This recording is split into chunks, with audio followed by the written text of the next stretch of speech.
स्थानीय जिलापाल सम्मेलन कक्षठारे गुरुवार गंजाम जिलापाल विजय अमृत कुलांगे अध्यक्षतार गंजाम जिलार आराध्या देवी माँ तारातारिणी मंदिर विभिन्न उन्नयनमूलक कार्यर अग्रगति नहीं एक समीक्षा बैठक अनुष्ठित हो जाए। मंदिर में चलुता विभिन्न कार्य किपरि निर्धारित समयसीमा मध्य शेष कर निमंते जिलापाल गुरुत्वारोप कर मंदिर नूतन भाव गठन होता ट्रस्टीर आज प्रथम बैठक अनुष्ठित होता।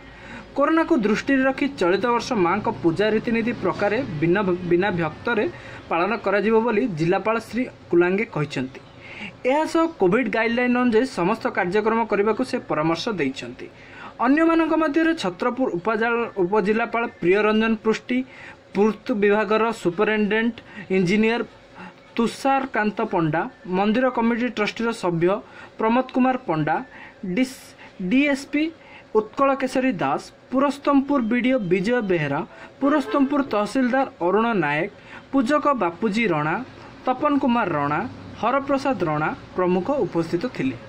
मंदिर पर बैठक होइतला सब कोन आलोचना आज मंदिर का माँ तारातारिणी जो एक बोर्ड गठन होती तार फर्स्ट मीटिंग थिला।